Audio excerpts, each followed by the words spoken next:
latest in Ukraine is that the Russian advance on Kyiv has continued. They have not taken the city yet, which is an amazing accomplishment for the Ukrainian military, which is wildly outgunned by the Russian military. The Ukrainian military budget versus the Russian military budget is just, the size differential is astonishing. It's just not close.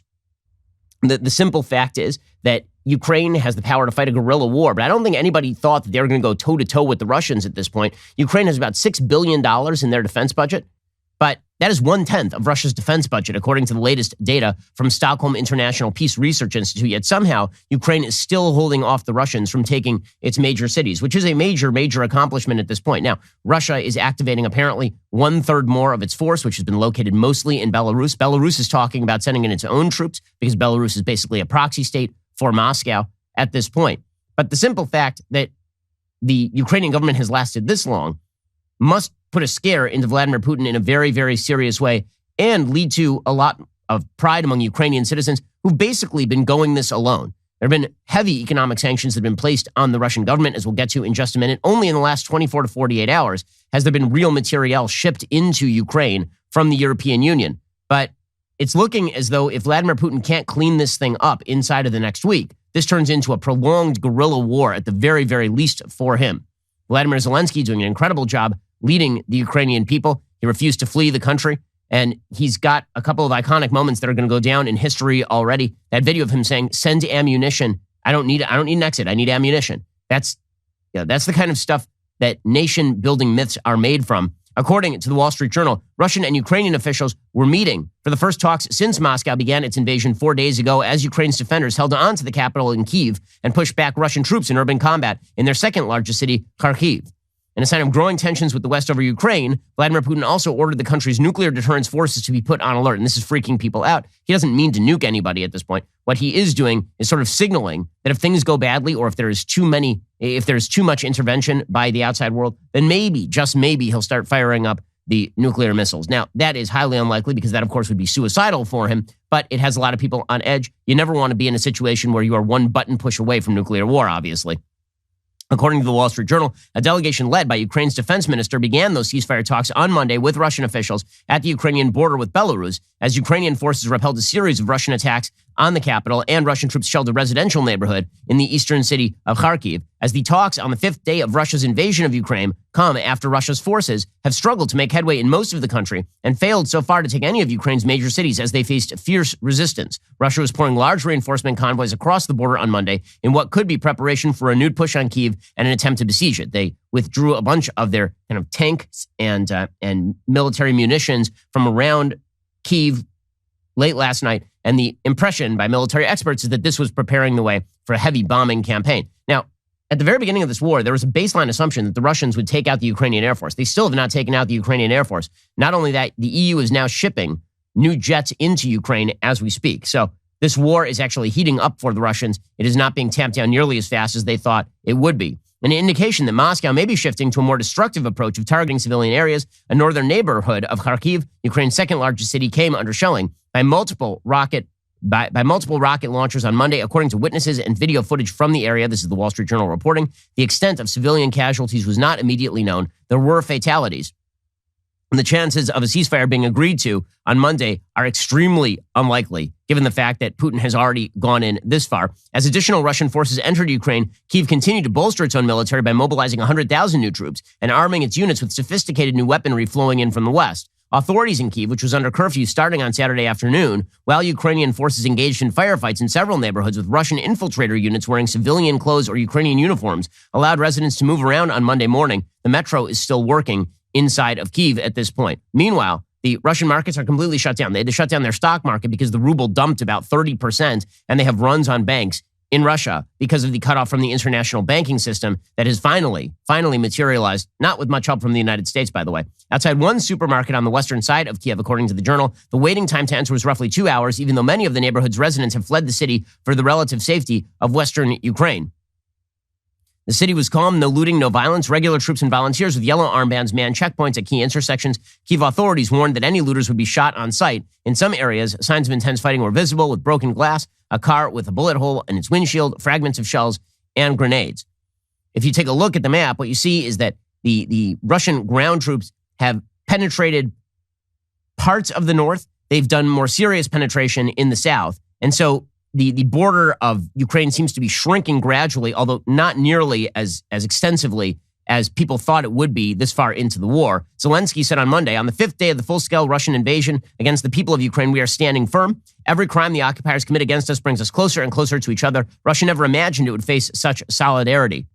Yuval Noah Harari, who usually writes on sort of anthropology, has a good piece over at The Guardian pointing out that if Putin's goal here was to prove that the Ukrainians were not actually a people of its own and that they actually were Russian, he has done precisely the opposite. The Ukrainian people have united like never before. They're proving in the face of overwhelming firepower that they are not going to buckle in the face of Vladimir Putin's threats.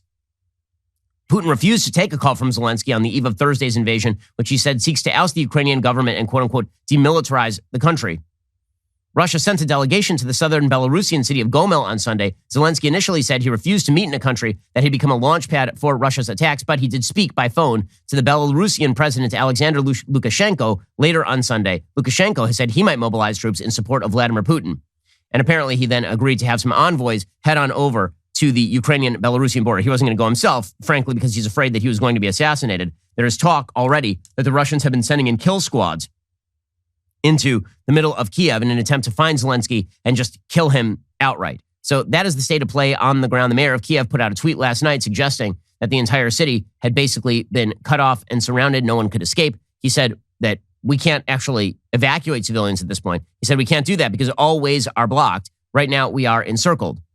According to the Daily Mail, more than 400 Russian mercenaries have been flown in from Africa to assassinate Zelensky. A private militia known as the Wagner Group allegedly has orders from Putin to take out Zelensky and 23 other government figures to allow Moscow to take over its eastern neighbor. According to the Times, the UK Times, the army for hire run by oligarch Yevgeny Prigozhin, a close ally of Putin, was flown in 5 weeks ago and is now being offered a huge sum for the mission. The highly trained operatives are said to be waiting for a green light from the Kremlin to pounce. Their hit list also includes Ukraine's prime minister, the entire cabinet, mayor of Kyiv, Vitaly Klitschko, and his brother Vladimir, both boxing champions who become iconic figures on the front lines of the capital. So that is the current state of play over there. Meanwhile, the Europeans are actually getting involved much more than the United States is, by the way. As we will get to in just a moment, Joe Biden is trying to claim credit for quote-unquote mobilizing the world. The reality is that he didn't do much of anything. Vladimir Putin mobilized the European Union in the same way that Barack Obama created peace in the Middle East by siding with Iran and then forcing Israel and the Arab countries to come to some sort of agreement that their security meant more than their disagreements about the Palestinian issue. In the same way, the EU for years would not do anything to defend itself. And now Vladimir Putin in one fell swoop has caused the EU to suddenly decide that it is in fact an entity worth preserving and defending against Russian predation. According to the Wall Street Journal, the European Union for the first time will now finance the purchase and delivery of weapons in a show of support for Ukraine against the Russian invasion, according to European Commission President Ursula von der Leyen. The EU will also extend to Belarus sanctions similar to those it imposed on Russia. They're banning the entry of Russian planes into EU airspace. They're banning from the 27-country bloc Russian state-owned media outlets Russia Today and Sputnik, as well as their subsidiaries. Ms. von der Leyen said the EU's decision to finance arms purchases was a watershed moment. The EU traces its roots to the post-World War II peace efforts and began as an economic alliance. So the EU is now effectively rearming. They are saying that we are not going to take this sitting down, nor are we going to hold ourselves subject to the predations of the Russian government. The European Union has also, you remember that time that Donald Trump said that NATO should increase, all the NATO countries should increase their amount of spending percentage of their GDP on defense, and everybody got very angry at him for saying all of this. Well, all it took was Vladimir Putin invading Ukraine for that to happen. According to the Wall Street Journal, Germany is now going to boost its own military spending above 2% of GDP and create a strategic natural gas reserve. They're actually taking this seriously. So after decades of shutting down their own ability to power their economy via carbon-based fuels, they've decided that they're going to re-up on that. They're going to stop with all of this. Let's spend billions and billions of dollars on green tech and make ourselves more dependent on Russian natural gas and oil. Instead, they're going to create their own strategic natural gas reserve and essentially rearm. According to the Wall Street Journal, the measures, all of which had long been resisted by successive governments and will now be reflected in this year's budget, underline how profoundly Russia's attack on Ukraine is upending European politics after almost 8 decades of nearly uninterrupted peace on the continent. Olaf Scholz said, we have to ask ourselves, what capacities does Putin's Russia have? Which capacities do we need to counter his threats? It's clear we need to invest a lot more in the security of our country to defend our freedom and our democracy. Putin wants to establish a Russian empire. The question is whether we can summon the strength to set boundaries to warmongers like Putin. For decades, Germany had managed to reconcile rising welfare expenditure with budget surpluses by constraining investment in defense and other areas, hollowing out its armed forces.